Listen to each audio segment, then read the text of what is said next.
नमस्कार मित्रों, मैं हूं आपका मित्र उमेश महादोशी। अभिराम वाणी पर आपका हार्दिक स्वागत है। समकालीन लघुकथा की विकास यात्रा में योगदान के क्रम में प्रस्तुत है लघु कथाओं की श्रृंखला मुहावरों से सज्जित लघु कथाएं। इस श्रृंखला में उन लघु कथाओं को प्रस्तुत किया जा रहा है जिनमें किसी न किसी रूप में एक या अधिक मुहावरों का उपयोग किया गया है। इस कार्यक्रम में प्रत्येक रविवार को एक या दो लघु कथाएं प्रसारित की जा रही हैं। नई पीढ़ी की लघु कथाएं कार्यक्रम के स्थान पर मुहावरों से सज्जित लघु कथाएं कार्यक्रम अगली सूचना तक जारी रहेगा। यद्यपि इस श्रृंखला का प्रमुख उद्देश्य लघु कथा साहित्य में कहावतों और मुहावरों के उपयोग को रेखांकित एवं प्रोत्साहित करना है, तथापि हमारा प्रयास है कि मुहावरों से सज्जित लघु कथाएं सामान्य लघु कथा की विशिष्टताओं से संपन्न होने के साथ सामान्य पाठक की समझ और पसंद भी बन सकें। तो प्रस्तुत है मुहावरों से सज्जित लघु कथाएं कार्यक्रम की आज की प्रस्तुति। आज की प्रस्तुति में शामिल हैं दो लघु कथाएं। श्री रघुराज सिंह कर्मयोगी जी की पैसे आप दोगे एवं सुश्री यशोधरा भटनागर जी की लघु कथा भरी गगरिया। दोनों लघु कथाओं का वाचन उमेश महादोशी यानी मेरे द्वारा किया जा रहा है। ये लघु कथाएं मुहावरों से सज्जित लघु कथाओं के संकलन काम जो आवे कामरी में शामिल हैं। तो पहले प्रस्तुत है श्री रघुराज सिंह कर्मयोगी जी की लघु कथा पैसे आप दोगे। भोर की बेला में सूर्य देव अंधेरे का घमंड तोड़कर संसार भ्रमण के लिए निकले तो प्रातःकाल की लालिमा ने उन्हें अपने आगोश में ले लिया।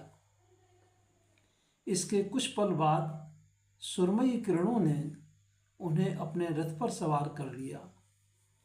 अब संसार में हलचल होने लगी। विजय तैयार होकर कार्यालय निकलना चाहता था।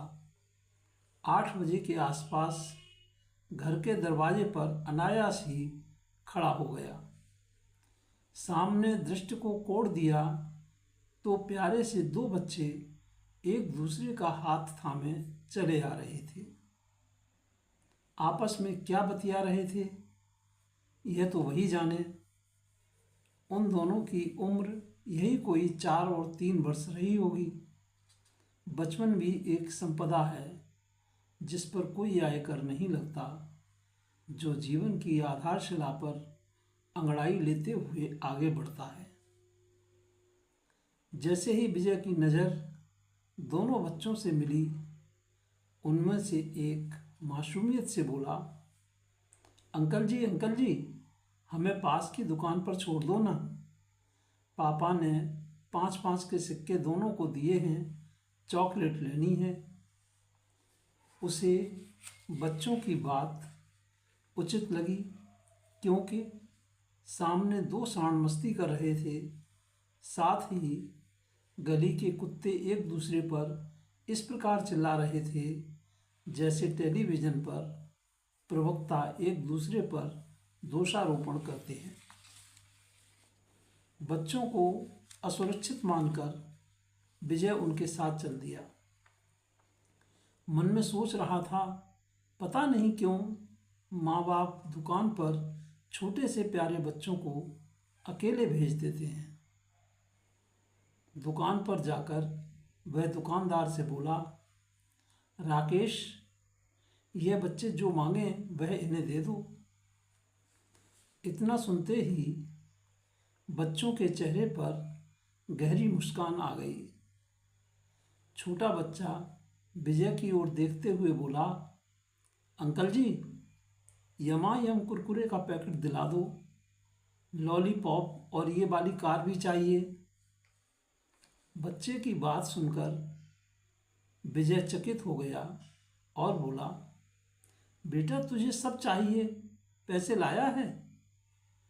पैसे कौन देगा? तभी बच्चे ने रंग बदला और तपाक से नहले पर दहला मारा, पैसे आप दोगे? मासूम बच्चे का उत्तर सुनकर विजय दंग रह गया। उसके मन में प्यार और ममता का सागर उमड़ आया। उसने वह सब दिलवा दिया जो बच्चा चाहता था। बच्चों ने विजय से हाथ मिलाया और अपने घर चले गए।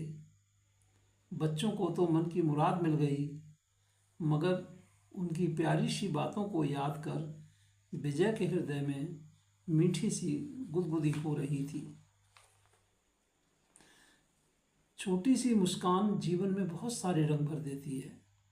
विजय उन्हें टॉफी वगैरह नहीं दिलवाता तो उसके ऊपर कोई फर्क नहीं पड़ता, परंतु बच्चों का भरोसा टूट जाता जो कांच की तरह होता है।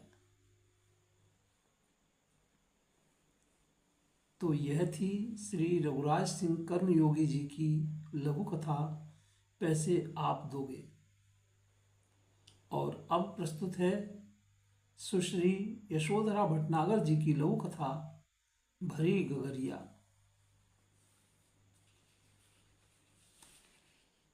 कई दिनों की झड़ी के बाद सुबह की उजरी धूप में बरामदे में बैठ चाय की चुस्कियों संग पेपर पढ़ना भला लग रहा था।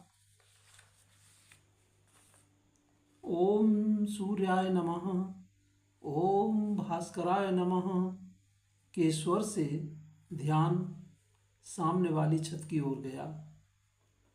बाबूजी सूर्यदेव को अर्घ्य दे रहे थे। सूर्योपासना कर उन्होंने तुलसा जी को जल चढ़ाया, फिर मिट्टी के सकोरों को जल से भर दिया।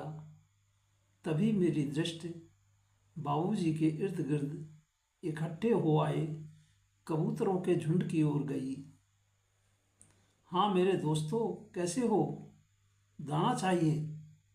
और बाबूजी ने दोनों हाथों से छत पर दाने उछाल दिए। ऊंची गर्दन किए कबूतर गुटर गूं करते मटक रहे थे। कबूतरों से बातें कर कुछ ही देर में बाबूजी कंधे पर कपड़े का झोला टांगे नीचे सड़क पर खड़े थे। सड़क के श्वान पूंछ हिलाते कूं कूं के स्वर के साथ उनके पास आ गए। बाबूजी ने बड़े प्यार से उन्हें रोटियां खिलाई। भूरे, अब कैसे हो?